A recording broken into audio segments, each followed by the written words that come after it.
something happened to the British midday meal. In the 1950s and the 1960s, a woman living alone on a widow's pension did not open a sad packet of supermarket soup or stare into an empty fridge. She made proper lunches. Cheap, filling, honest lunches that cost a few pennies and kept her going through the afternoon. Sardines on toast with a squeeze of vinegar. Welsh rarebit from the last heel of a cheese. A thick bowl of pea soup simmered from nothing more than a ham bone and water. These were not poverty meals. They were skill meals. Lunches that required knowing exactly what to do with a tin, a knob of dripping, and a bit of patience. And here is what nobody tells you. Several of these 20 lunches cost less today, in real terms, than a supermarket meal deal. Yet we have completely forgotten how to make them. Number 9 on this list was once prescribed by British doctors as invalid food. And number 3 costs less than 40 pence and tastes like a proper lunch from 1963. Let us count down the 20 cheapest, most sustaining vintage British lunches that seniors living alone once swore by. Number 20. Sardines on toast. That flat tin of sardines sitting at the back of the cupboard was the most reliable lunch in any British kitchen from the 1940s right through to the 1980s. A woman living alone could open it without a recipe, without a shopping trip, without a penny more than the tin cost. In 1955, a tin of sardines cost about 9 pence. That was enough for 2 slices of toast, topped with the whole tin, a squeeze of malt vinegar, and a pinch of pepper. The sardines went on while the toast was still hot, so the underside softened slightly and the fish warmed right through. Some women added a scraping of English mustard. Others laid a thin slice of raw onion on top. The empty tin held the oil, which went into the dripping jar for frying. Nothing wasted. The ritual took 6 minutes from start to finish. Nutritionists now know that a tin of sardines contains more calcium than a glass of milk and more omega-3 than most expensive supplements sold today. Women who ate this lunch 3 times a week were feeding themselves far better than they knew. In the 1950s, Welsh rarebit was not a restaurant dish. It was what you made when there was nothing else in the house but a heel of cheese, a splash of beer, and half a loaf. A woman living alone would grate 2 ounces of strong cheddar into a small saucepan, add a teaspoon of English mustard, a dash of Worcestershire sauce, a tablespoon of pale ale if any was left from the weekend, and a pinch of cayenne pepper. She would stir it over a low flame until it melted into a thick, fragrant paste, pour it over 2 slices of toast, and slide it under the grill until the surface bubbled and browned in dark, blistered patches. The whole lunch cost about 4 pence in 1958. The smell that came from that grill, sharp and savory and deeply British, was the smell of knowing exactly what to do with very little. Modern versions call for cream or egg yolk. The original needed neither. The mustard and beer did everything, and they did it better. Number 18. Tinned tomato soup with a proper doorstep. Heinz cream of tomato soup cost about 9 pence a tin in the early 1960s. Every British woman living alone kept at least 3 tins in the cupboard. But here is the thing that has been forgotten. They never made it the way the tin instructed. They poured it into a saucepan and added only half a tin of milk instead of a full one, which made the soup thick enough to coat the back of a spoon rather than thin and watery. Then came a pinch of sugar and a grinding of black pepper. While it warmed, they buttered thick slices of white bread, pressed them together, and cut them into doorstep squares. Not dainty triangles. Squares. The bread went alongside, pressed into the soup until the bottom crust softened while the top stayed firm. You could eat the whole thing sitting in an armchair by the window. The total cost in 1963 was about 11 pence. The total time was 8 minutes. It was not glamorous. It was exactly right. Number 17. Egg and chips for one. Cooking chips for one person is something the modern kitchen has forgotten entirely. Yet in a 1950s terrace, a woman alone knew precisely how to do it. 2 medium potatoes, peeled and cut into thick fingers. A tablespoon of dripping, melted in a small frying pan. Not a deep fryer. The chips went in over a medium heat, turned every few minutes for about 18 minutes, until golden and crisp on the outside and floury in the middle. Then a single egg, cracked into the same pan in the same fat, the white turning lacy at the edges, the yolk left just trembling. Salt and vinegar on the chips, a cup of tea alongside. The chips cost perhaps 2 pence. The egg cost a penny. The dripping came free from last week's roast. The whole meal cost less than 5 pence in 1957, and it was one of the most satisfying lunches a person could make for themselves. Supermarkets killed this lunch slowly. When oven chips arrived in the 1970s, the skill of frying for one began to vanish. Oven chips for one person make no sense at all. Here is where something important needs to be said. Modern nutritional advice given to seniors often recommends light lunches, small meals, easy to digest. A yogurt, a piece of fruit, a bowl of cereal at noon. Nutritionists in the 1970s convinced an entire generation that a light lunch was a healthy lunch. But a 2019 study published in the British Journal of Nutrition found that older adults who ate a more substantial midday meal maintained better muscle mass, better energy levels, and sharper cognitive function than those who saved their largest meal for the evening. Our grandmothers knew this instinctively. They ate properly at midday. Number 16 is the proof that they were right. Number 16. Dripping toast. This is the lunch that gets dismissed the fastest, and it vindicates itself most completely. A woman living alone in the 1950s saved her beef dripping in a ceramic pot on the kitchen windowsill and strained it through muslin after every roast. At midday, she would toast 2 slices of white bread, spread them thickly while still hot with the cold, set dripping, and add a pinch of salt. The dripping would melt slightly into the warm bread, leaving pools of amber fat and a deep, meaty flavor that no manufactured spread has come close to matching since. A jar of dripping cost nothing. It was produced every single week by the Sunday roast without thinking. The 1970s campaign against saturated fat killed this lunch almost entirely. Yet the 2015 review published in the British Medical Journal, which examined 50 years of research on dietary fat, found no conclusive link between saturated fat and heart disease. Women who ate dripping toast for lunch into their 80s were not being reckless. By every modern measure, they were eating well. Number 15. Baked beans on toast. Done properly. Most people reading this will assume they know how to make baked beans on toast. They almost certainly do not. A woman making this lunch alone in 1961 would heat half a tin of Heinz beans, never a full tin for one person, with a knob of butter, a dash of Worcestershire sauce, and a pinch of dry mustard powder. She would toast her bread until genuinely crispy, not soft and yielding in the middle. She would butter it immediately, so the butter soaked into the toast before the beans went on top, not after.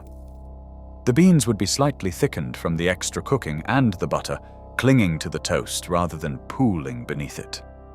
A rasher of streaky bacon, fried separately in its own fat and crumbled on top, was added when the week had been kind. The whole lunch cost 8 pence in 1962. The difference between beans made this way and beans poured directly from a cold tin onto soft bread is the difference between a meal and something that merely fills space. Before the supermarket sandwich counter existed, potted meat was the lunch protein that kept British women living alone fed without a fuss.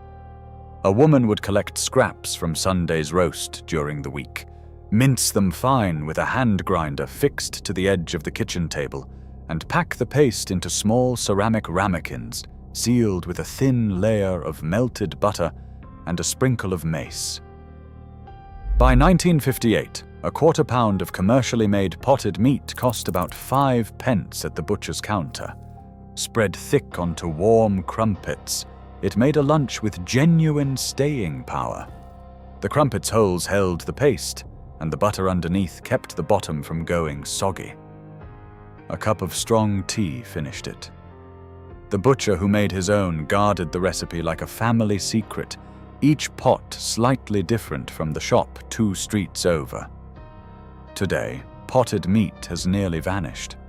You can still find it in a handful of specialist delicatessens, but the corner butcher who made his own blend of pepper and mace is long gone. This was a 6-penny lunch that tasted like a proper hotel tea. Number 13. Cheese and pickle doorstep. This entry will divide people immediately, because most people believe they know what a cheese and pickle sandwich is. They have no idea. A proper cheese and pickle doorstep from the 1960s started with a white loaf from the baker, cut thick, nearly an inch per slice. The bread was buttered right to the very edges, not scraped thin with a knife. The cheese was mature cheddar, cut in slabs, not the pale uniform slices from a plastic packet. The pickle was Branston, added generously enough to see it from the side of the sandwich.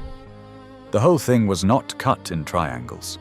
It was pressed firmly together and eaten whole, with one hand, standing at the kitchen counter or sitting by the window with a half-pint bottle of milk alongside.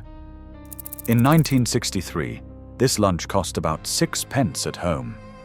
The reason this sandwich no longer exists is simple.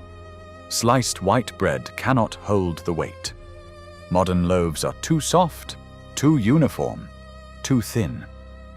The doorstep required a baker who understood what bread was actually for. When the baker left the high street, the doorstep went with him. Number 12. Tinned pilchards on toast. Tinned pilchards were the poor cousin of sardines, and in the opinion of everyone who actually grew up eating them, they were better.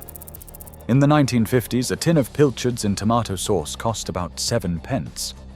The fish were larger and meatier, and the tomato sauce, concentrated and enriched during the canning process, had deepened into something dense and almost sweet.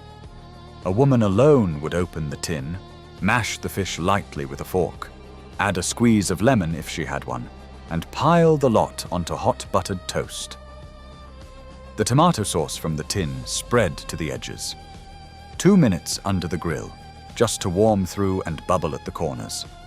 The result tasted like something that had taken an hour to prepare. Pilchards are still available in most supermarkets today for less than £1 a tin. Most people walk straight past them. This is a mistake that costs money and misses one of the best quick lunches left in the British larder. There is a reason so many vintage British lunches were built around toast. It was not laziness. It was economics and nutrition working together. A National Food Survey from 1955 noted that bread provided nearly 25% of the average British person's daily calorie intake, along with significant amounts of B vitamins and iron. For a woman living alone on a fixed pension, a good slice of bread at the base of her lunch was the foundation.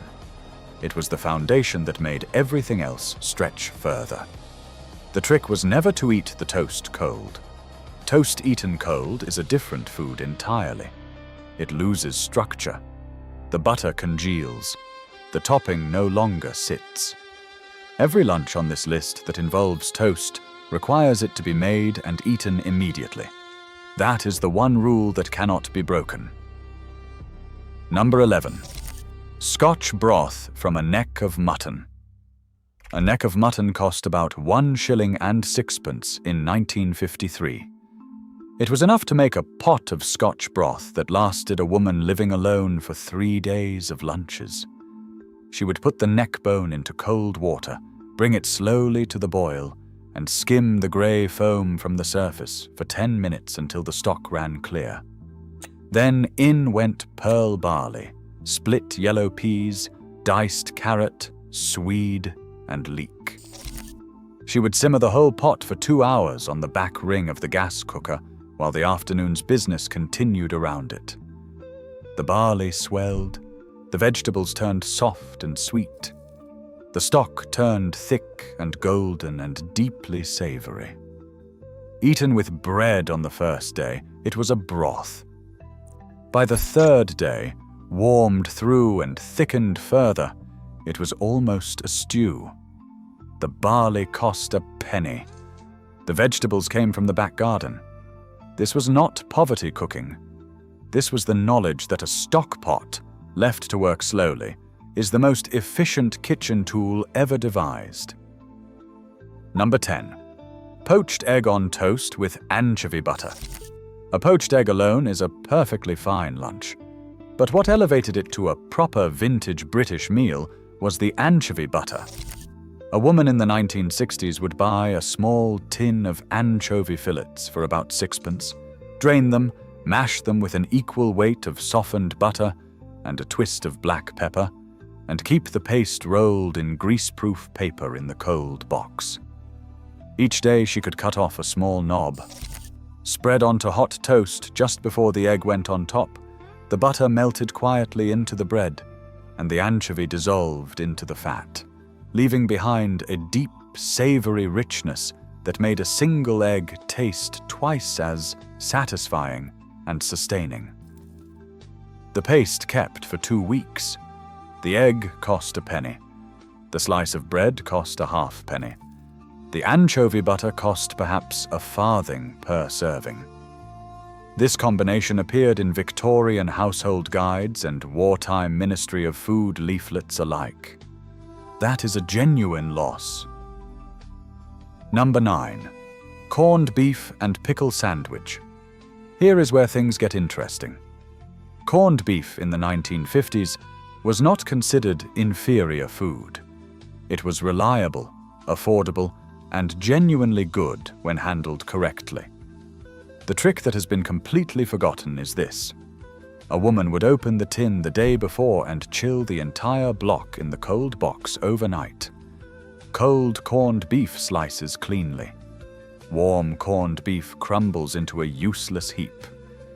She would cut slices about ½ centimeter thick, lay them on generously buttered bread, add a few rings of raw onion and a proper spoon of Branston pickle, and press the sandwich together firmly. The cold fat in the corned beef, combined with the sweetness of the pickle and the sharpness of the raw onion, created something that supermarket sliced meats simply cannot replicate. That single detail, chilling the tin overnight, is the difference between a proper sandwich and something that falls apart before it reaches the plate. A tin of corned beef cost about 1 shilling and 4pence in 1958 and made 3 lunches for 1 person. Number 8. Kipper with brown bread and butter. Kippers were the breakfast that doubled as lunch for thousands of British women living alone, and the method of cooking them that those women favoured has been almost entirely lost. A single kipper from the fishmonger cost about 3pence in the 1950s. She would not fry it. She would not grill it. She would stand the kipper upright in a deep ceramic jug, pour boiling water over it to cover completely, lay a plate on top to trap the steam, and leave it for precisely 8 minutes. No smell would fill the kitchen. No splattering fat. No pan to scrub afterwards. The kipper would emerge perfectly cooked, the flesh opaque and just yielding, lifted carefully onto a plate, alongside 2 slices of thick brown bread spread with real butter. She would eat the flesh from the bone with a fork, pressing the bread into the buttery, smoky juices that collected on the plate. kippers are still sold in most fishmongers and some supermarkets. The jug method of cooking them has been almost entirely abandoned. It should not be. Consider this.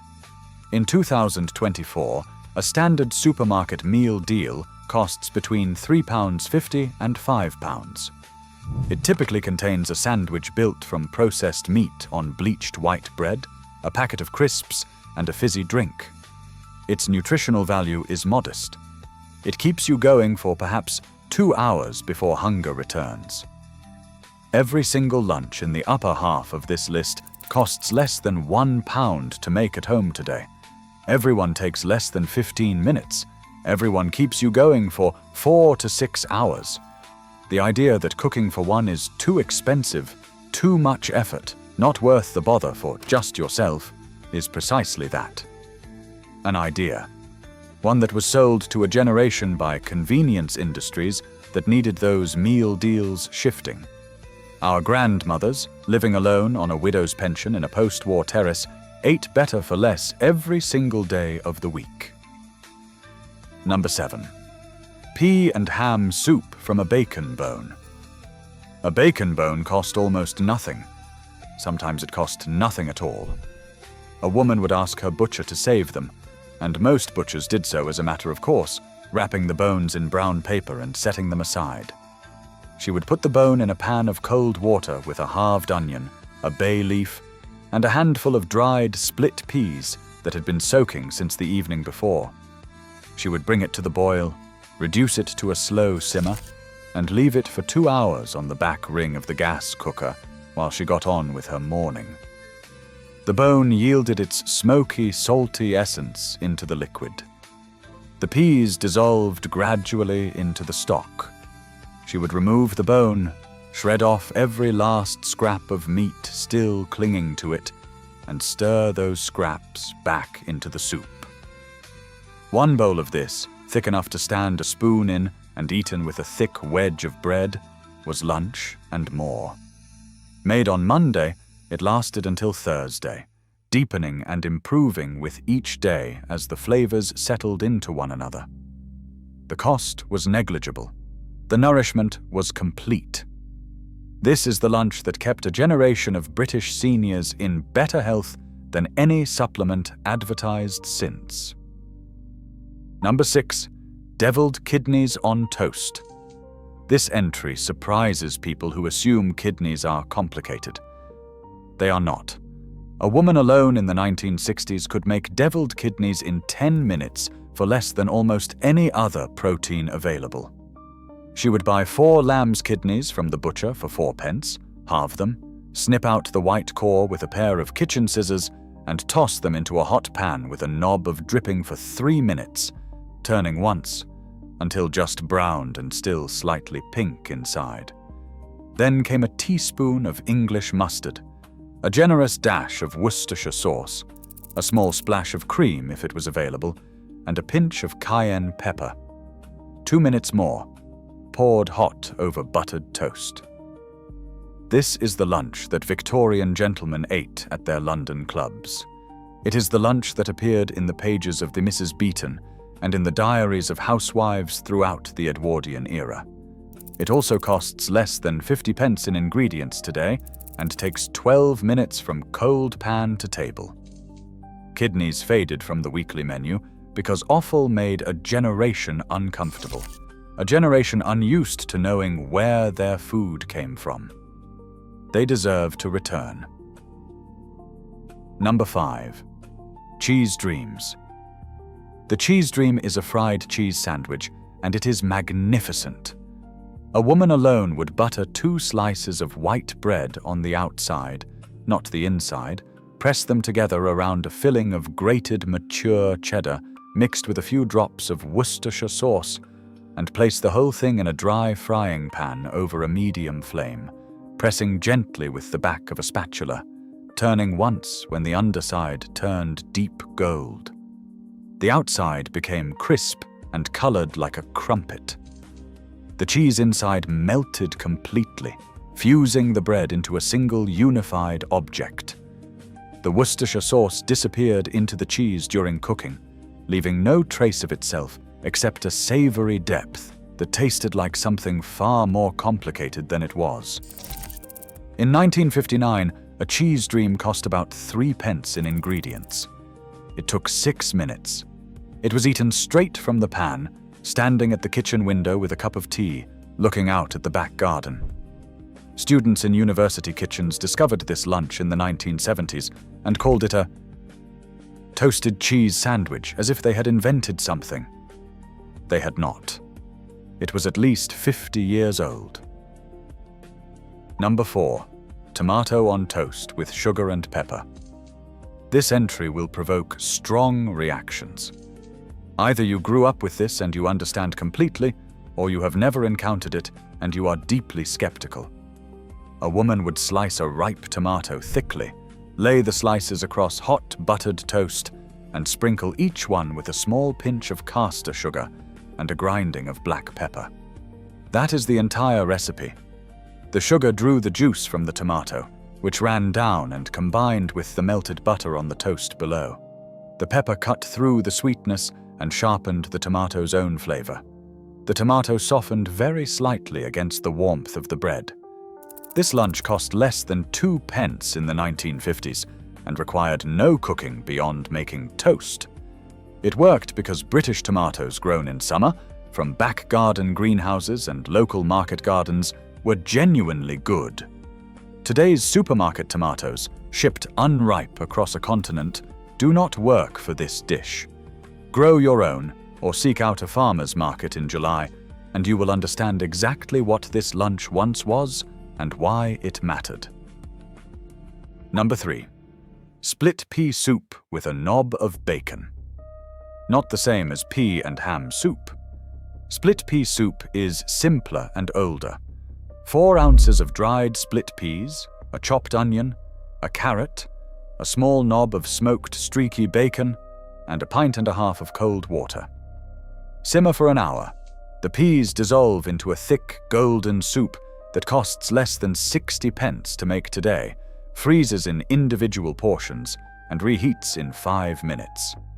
The Ministry of Food called it the most nutritious lunch a person could make for under a penny. They were not wrong. Number 2. Spam fritters. Open the tin the day before and chill it overnight so it slices cleanly. Dip each slice in a simple batter of flour, baking powder, salt, and cold water. Fry in hot dripping until golden on both sides. Serve with brown sauce. This was a modest ingredient, treated with proper skill, and the result justified a real plate and a proper cup of tea. And finally, number 1. Bone broth with bread and dripping. A marrow bone was roasted for 20 minutes, then simmered for 4 hours with an onion, a carrot, a bay leaf, and water. 10 minutes of actual work. The result was a clear, golden, deeply savory broth that warmed both hands around the bowl. Scientists now understand it is rich in collagen and minerals that support joints, gut health, and immunity. The women who made this knew none of that. They just knew it kept them well. Those are the 20. Leave a comment telling me which one you remember or which one you are going to try first. The cheese dream alone is worth your Sunday afternoon, and the bone broth might change your entire week.